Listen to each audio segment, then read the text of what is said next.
Dostlar, hər kəsə salam olsun. Bugün sizlərlə korrupsiyaya qarşı mübarizə haqqında qanunun ikinci hissəsinə baxacağıq. Onu da deyim ki, sadələşmiş qanuna baxırıq.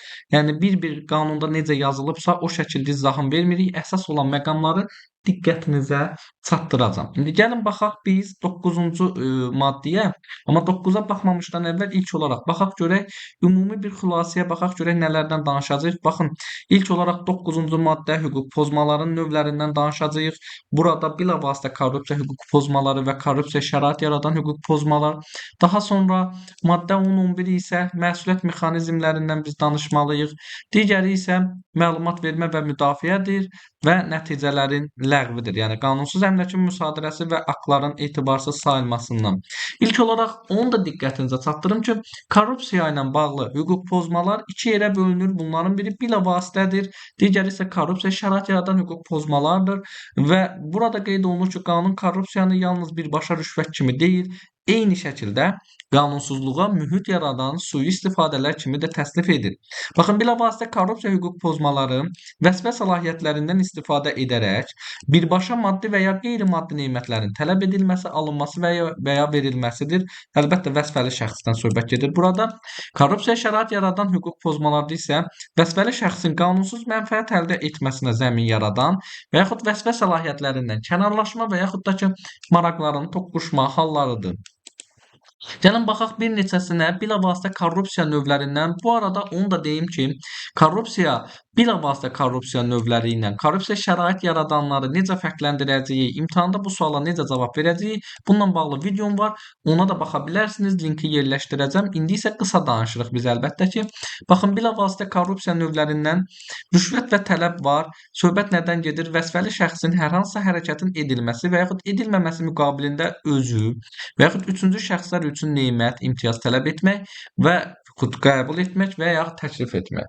Daha sonra nə var burada? Məsələn, vəzifə səlahiyyətlərinin icrası ilə əlaqədar olaraq vəzifəli şəxsin nemətləri və yaxud güzəştləri, xidmətləri haqqı ödənilmədən və yaxud dövlət bazar qiymətlərindən aşağı əldə etməyi var və yaxud qanunsuz əmlakdan mənfəət əldə etmək məqsədi ilə əmanət, qiymətli kağız, renta və ya icarədən qanunsuz gəlir götürmək. Yəni bir sıra məsələlər var.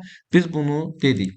Və digər məsələ korrupsiya şərait yaradan hallardan dövlət orqanında işləyən vəzifəli şəxslər, ümumiyyətlə vəzifəli şəxs deyək, vəzifəli şəxslərin digər ödənişli vəzifə tutması, elmi pedaqoji yaradıcılıq istisnadır və yaxud bilavasitə və yaxud uydurma şəxslər vasitəsilə sahibkarlıqla məşğul olmaq, kredit, subsidiya alınmasına qanunsuz kömək eləmək. Daha sonra hansılar var? Səlahiyyətinə aid olmayan orqanların işinə müdaxilə etmək, vətəndaşlara süni maneələr yaratmaq, qərarın qəbulunda təyinatdan kənar üstünlük vermək, qanunsuz sənədlər tələb etmək, dövlət orqan vəsaitlərini seçki fondlarına və yaxud qeyri-dövlət strukturlarına qanunsuz köçürmək və s. Yəni bu kimi məsələlər də korrupsiya şərait yaradan hallardır. Yenə deyirəm, ətraflı mənim o videoma baxa bilərsiniz. Növbəti orqan var. Bilirsiniz, 9-cu maddə vardı ki, korrupsiya hüquq pozmaları indi danışdığım. Əgər vəzifəli şəxs 9-cu maddədəki hüquq pozmaları törədirsə, bununla bağlı inzibati, cinayət və yaxud da ki, intizam, mülki hüquqi məsuliyyətə cəlb olunur. İndi araşdırma aparılır ki, görək bunun törətdiyi o hüquq pozmada hansı əməl var. Cinayət varsa, cinayət məcəlləsi ilə bununla bağlı tədbir görüləcək. Əgər cinayət və inzibati məsuliyyət yaratmırsa, o zaman necə olacaq? Məsələn, dövlət orqanlarına seçilmiş şəxslər barəsində korrupsiyaya qarşı mübarizə aparan orqan vəzifəli şəxsin seçildiyi dövlət orqanına məlumat verəcək. Bələdiyyə üzvləri əgər 9-cu maddədəki o korrupsiya hüquq pozmalarını törədirsə, korrupsiyaya qarşı mübarizə aparan orqan müvafiq seçki komissiyasına məlumat verir. Seçki komissiyası da həmin materialı alandan sonra 5 gün ərzində şəxsin seçildiyi bələdiyyəyə məlumat verir.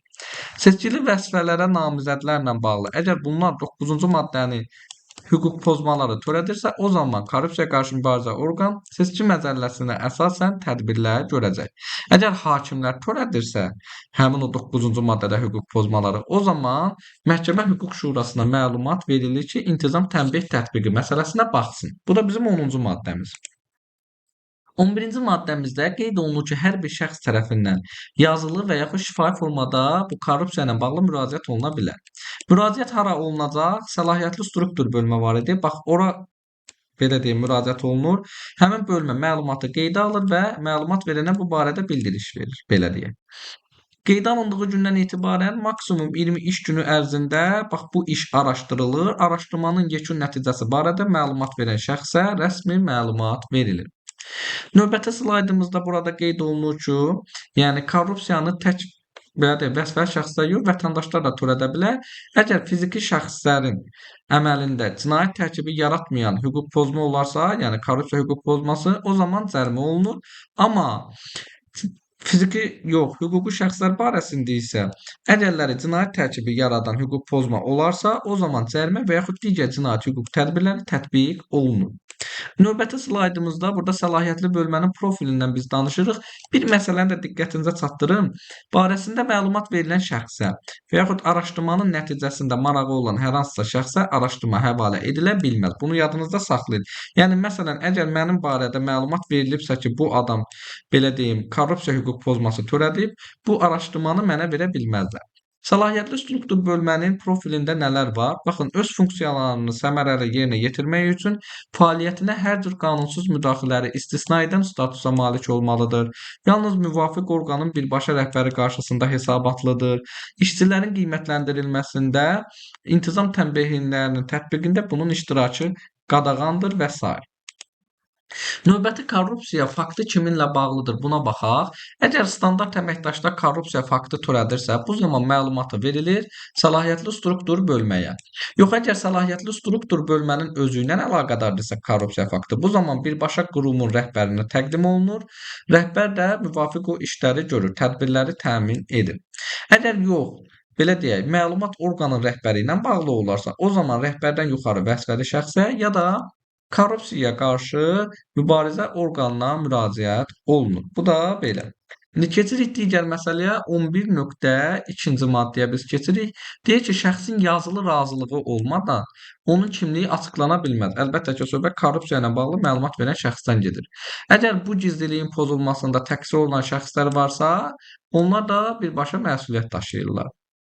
Qisas məqsədi ilə işdən çıxarma, vəzifəni aşağı salma, maaşdan kəsmə və sair kimi məsələlər qəti qadağandır. Yəni kimsə əgər mən korrupsiya ilə bağlı məlumat vermişəmsə, bunları eləmək qadağandır, yəni iş yerində.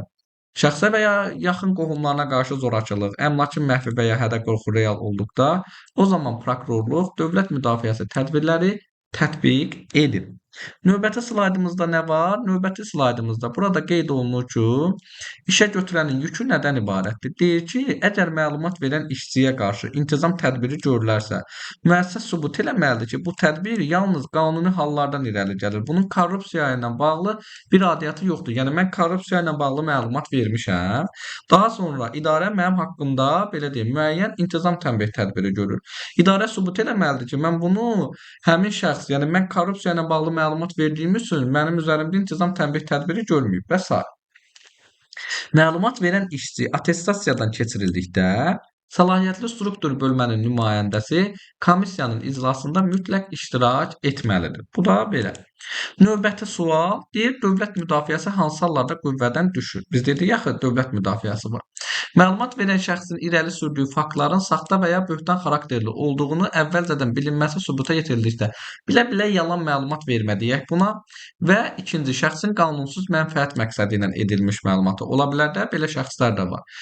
Bax bu da belə. Sonra keçən növbətiyə əmlakın və mənfəətin geri qaytarılması, qanunsuz imtiyazların dəyəri və əmlak könüllü olaraq dövlətin nəfinə, yəni dövlətin xeyrinə ödənilməlidir. İmtina edildikdə isə, yəni ödəməsə həmin şəxs məhkəmə tərəfindən müsadirə olunacaq. Yəni nəticədə nə oldu? Bərpa olundu. Burada nə deyir? Aktların ləğvi. Korrupsiya nəticəsində qəbul olunmuş istənilən qərar, sənəd və yaxud akt məhkəmə tərəfindən ləğv edilir. Bunu da yadınızda saxlayırsınız və bununla da bizim belə deyək, sonuncuydu bu bizim qanunumuzda. Belə. Bu qanunun ikinci hissəsində sizə qısa şəkildə danışdım. İzlədiyiniz üçün hər birinizə təşəkkür edirəm. Sağ olun.